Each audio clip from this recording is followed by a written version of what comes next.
예수님께서는 계속해서 재림에 대해서 말씀하고 계십니다. 예수님께서 이제 십자가에 달려 돌아가실 때가 점점 다가오니까 자꾸 재림에 대해서 이야기하시는 것 같아요. 오늘 우리가 25장을 봤는데 25장에는 재림에 대한 세 가지 비유가 있습니다. 열처녀의 비유, 달란트 비유, 그리고 양과 염소의 비유, 요 세 가지로 25장이 되어 있습니다. 오늘 제일 먼저 열처녀의 비유가 나오고요. 우리 뭐 너무너무 유명한 거죠. 그죠? 지혜 있는 처녀 5명, 미련한 처녀 5명. 여러분 지금 열처녀는 지금 혼인잔치를 기다리고 있습니다. 성경에는 주님의 재림을 혼인잔치의 비유를 많이 하지 않습니까? 근데요, 우리 복음서를 보면 주님의 재림만 잔치가 아니라 주님의 초림도 잔치입니다. 주님이 오셨을 때 늘 잔치가 벌어졌죠. 병자가 치유되고 죄인들이 용서받고 귀신이 떠나가고 뭐 잔치가 벌어져서 오죽했으면 바리새인과 서기관들이 예수님을 뭐라고 비난했어요? 술보요 먹보다 마시기를 즐겨하고 먹기를 즐겨하는, 하도 예수님이 간 데마다 흥겨운 잔치가 벌어지니까 주님의 재림도 그렇습니다. 어떤 이들에게 주님의 재림은 두려운 날이겠지만 우리들에게는 주님의 재림은 바로 잔치와도 같다. 그렇게 이야기할 수 있습니다. 유대인들에게 있어서 혼인잔치의 문화를 조금 이해할 필요가 있는데요. 보통 유대인들의 혼인잔치는 저녁에 시작이 됩니다. 왜냐하면 창세기 1장에 해가 지고 아침이 되는 때 첫째 날이다 이랬거든요. 다시 말하면 유대인들의 개념은, 우리는 해가 떠야지 첫째 날이 시작된다고 생각하지만 유대인들은 해가 딱 치는 순간 그 다음날 새로운 날이 시작된다고 생각했어요. 그래서 새 출발하라는 신랑과 신부 결혼식이 뭐예요? 해가 딱 떨어지는 새날과 시작과 함께 그렇게 혼인잔치를 시작했다, 그렇게 이야기합니다. 혼인잔치의 하이라이트가 있는데요, 그는 보통 신랑 집에서 결혼식을 한다고 합니다. 신랑이 신부 집에 가서 신부를 데리고 와요. 신부를 딱 데리고 와가지고 그때 신부를 데리고 신랑 집에 딱 나타날 때 그때가 하이라이트다, 그렇게 이야기를 합니다. 그래서 오늘 본문에 보면 열처녀가 신랑이 오기를 기다리고 있어요. 열처녀뿐만 아니라 신랑의 친구들, 하객들이 다 신랑의 집에서 신랑이 신부를 데리고 오기를 기다리고 있죠. 근데 5명의 슬기로운 처녀들은 보통 등을 들고, 신랑이 오면 등을 들고 맞이했다고 해요. 그래서 등을 들고 이제 또 등뿐만 아니라 등을 밝힐 수 있는 기름까지 들고 신랑을 기다리고 있는데, 미련한 5 처녀들은 등은 가졌으나 기름을 준비하지 못했다. 성경은 그렇게 이야기를 합니다. 그래서 근데 문제는 신랑이 하도 늦게 오니까 뭐 좀 이따가 기름 준비하지, 좀 이따 기름 준비하지, 등은 있으니까. 이 등은 뭘 상징하고 기름은 뭘 상징할까? 여러분, 신랑이 도착했다는 소리와 함께 기름을 가진 처녀들은 잔치집에 들어갔으나 기름을 가지지 못한 처녀들은 잔치집에 들어가지 못해요. 등을 밝히지 못해서. 그럼 도대체 이게 기름은 뭐고 등은 뭘까? 많은 이제 신학자들이 이렇게 해석합니다. 등은 보통은 우리가 가지고 있는 종교 활동들, 주일 예배드리고 봉사도 하고 헌금도 하고 뭐 이런 신앙의 외적인 활동, 우리 무화과나무로 보면 잎사귀를 말하는 거죠. 화려한 잎사귀를 말합니다. 기름은 뭐냐? 열매를 이야기합니다. 그래서 많은 신학자들은 이 기름이 뭘까? 이렇게 이야기하다가 결론을 내렸는데, 이 기름은 바로 믿음이다, 그렇게 답을 내렸어요. 여러분, 앞에서 우리 주님이 끝까지 견디는 자는 구원을 얻을 것이다. 견디는, 인내는 어떻게 우리가 인내할 수 있다고 제가 새벽 때 말씀드렸나요? 믿음과 소망과 사랑이 있으면 인내할 수 있다 이랬잖아요. 그래서 제일 먼저 나오는 게 믿음입니다. 믿음으로 인내하는 거예요. 주님은 우리를 버리지 아니하셔. 이 환난 때에, 이 고통의 때에 주님은 더디오시고 내 상을 돌아보시지 않는 것 같지만 아니야. 주님은 나의 기도를 들으시고 주님은 살아계시고 주님은 나를 회복시키시고 주님은 갚아주시고 주님 나를 구원하시고 주님 나를 사랑하신다라고 하는 이 믿음을 꽉 붙들고 있어야 된다. 그죠? 그런 말을 하는 겁니다. 믿음이 필요하다는 거예요. 여러분, 오늘 성경의 비유를 보면 신랑이 밤이 깊도록 오지 않습니다. 더디 옵니다. 여러분, 때로는 주님이 우리를 회복시켜 주시는 게 더딜 수도 있고 응답이 없을 때도 있어요.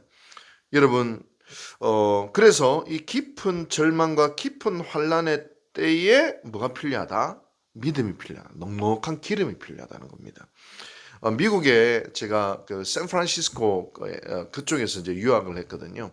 샌프란시스코에 가면 뮤어 우즈 공원이라는 아주 뭐 공원이 있습니다. 거기는 뭐냐면 레드우드를 해가지고요.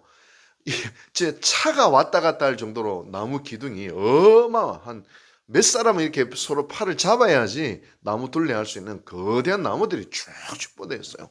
정말 그냥 대단합니다. 거의 한 몇십 미터 그냥 하늘을 찌르듯이 나무들이 쭉쭉 뻗어 있는데요. 근데 여기저기 나무가 자빠져 있는 거예요. 그래서 왜 나무가 자빠져 있는가 해설사가 뭐라고 이야기하냐면 태풍이 불면 이 뮤어 우주 공원의 나무들이 생각보다 뿌리가 깊지 않대요. 뿌리가 깊지 않으니까 이 거대한 나무의 줄기를 지탱하지 못해가지고 태풍이 불면은 나무 몇 개가 그냥 쓰러져 버린다는 거예요. 그때 쓰러질 때 소리가 뭐 대단하고 쫙 하고 쿵하고 뭐 위험하대요. 그 안에 들어가면 태풍이 불 때. 그렇게 나무가 무너져 있는 거예요. 야, 우리 믿음도 그런 것은 아닐까.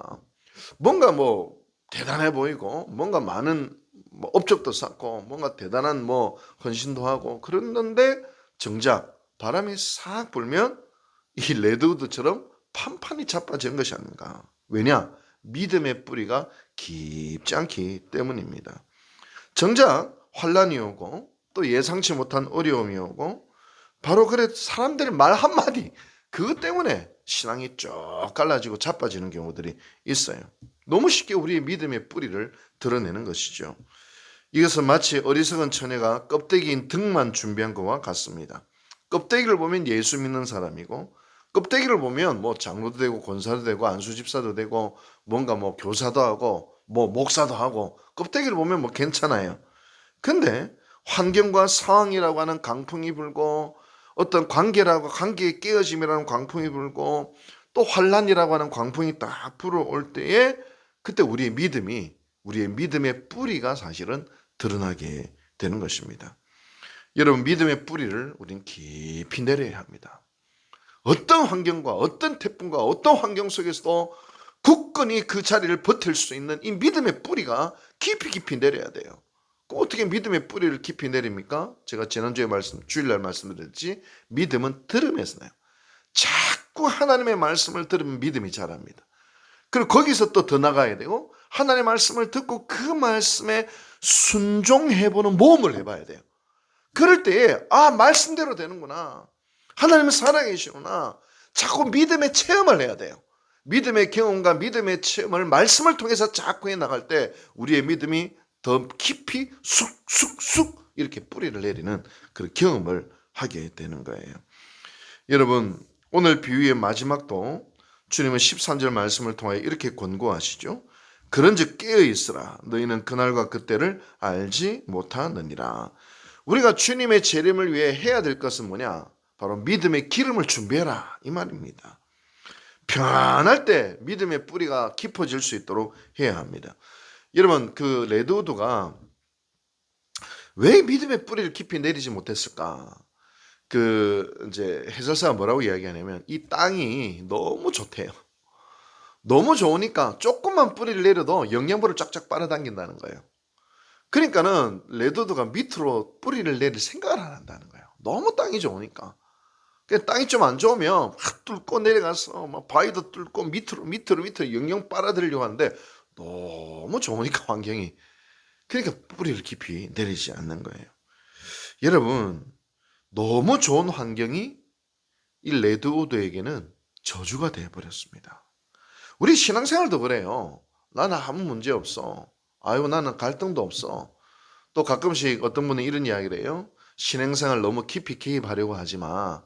그 말은 뭐예요? 신앙생활 하다 보면 또 갈등이 있고 속상한 것도 있고 시험 들 때도 있고 환난 당할 때도 있는데 그러니까 그런 거 아예 경험하지 말고 그냥 깊이 개입하면 안 돼. 그게 뭔 말이에요?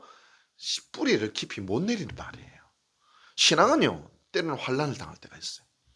때로는 신앙생활은 십자가를 져야 될 때가 있어요. 때로는 주의 일을 하다가 고난 당할 때도 있어요. 하나님의 말씀에 순종하다가 억울한 일 당할 때도 있어요.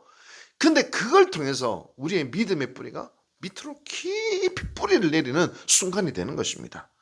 그저 아무 일도 없이 어려움 피해가고 십자가 피해가고 헌신 피해가고 그냥 내 좋을 대로 내 감정의 기분 좋을 대로 자꾸 그렇게 신앙생활 하다 보면 이 풍성한 영양분에 있는 레드우드처럼 뿌리를 깊이 내리지 못하고 태풍과 환란이 불 때에 판판이 자빠지는 그런 믿음이 되고 말더라는 거예요. 여러분, 미국에 유명한 목회자인 존 파이퍼 목사님이 있어요. 이 목사님이 아주 오래전에 한 십몇 년 전에 그 전립선암 수술을 목사님이 하셨어요. 그때 자신의 블로그에 이런 글을 올렸어요. 전립선암 수술을 받고 나서 뭐라고 했냐면, 영어로 하면 Don't waste your cancer. 뭐냐면 당신의 암을 낭비하지 마세요. 무슨 말이냐면 암을 통해서 하나님은 우리의 믿음을 뿌리내리신다. 암을 통해서 하나님은 우리의 믿음의 기름을 준비하고 계신다. 하나님은 우리의 암을 통해서 점점점 믿음의 내공을 단단하게 하시고 믿음의 뿌리를 깊어지게 하시는데, 암에 걸렸다 해서 원망하고 한탄하고 신세한탄하고 누구를 원망하고 그러지 말라는 거예요. 우리의 고난도 마찬가지입니다. 우리의 억울함도 마찬가지입니다. 우리가 당하는 우리의 환경들, 이 모든 걸 낭비하지 마. 오히려 이것이 뭐냐? 고난도 십자가도 억울함도 누명도 때로는 질병도 암도 모든 것들은 더 깊이 들어보면 바로 하나님을 향한 믿음이 점점 믿음의 뿌리를 내릴 수 있는 사건이니 낭비하지 말아라. 뭐 생각하세요. 낭비하지 말자. 나의 암도 낭비하지 말고 내 억울함도 낭비하지 말고 내 고통도 고난도 낭비하지 말고 오히려 믿음의 뿌리를 깊이 내리는 시간으로 삼자. 미련한 사람들은요, 평안하고 안전할 때 그때 믿음의 뿌리가 썩고요, 고난 속에도 미련한 사람들은 믿음의 뿌리를 내리기 전에 원망과 불평하다가 자빠져 버립니다. 그러나 지혜로운 사람은 고난의 때에 믿음의 뿌리를 깊이 내리고 평안할 때에 양분을 깊이 흡수해서 더 주님의 십자가를 지고 믿음의 뿌리를 내리는 사람들입니다. 어리석은 사람은요, 그래서 고난도 저주가 되고 축복도 저주가 돼요. 근데 지혜로운 사람은 고난도 축복이 되고 축복도 축복이 되는 사람들입니다. 여러분, 어떤 환경, 어떤 상황, 어떤 때와 어떤 시간, 어떤 사람, 어떤 경우를 만나든지 이것을 낭비하지 맙시다.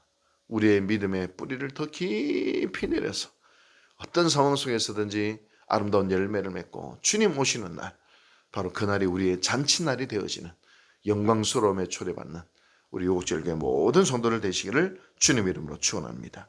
기도하시겠습니다. 자비하신 하나님 아버지, 감사드립니다.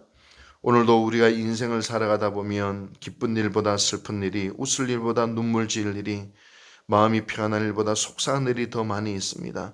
너무 힘들다 보니 우리는 편안하게 신앙생활하고 있고 십자가를 회피하고 싶은 마음도 있습니다.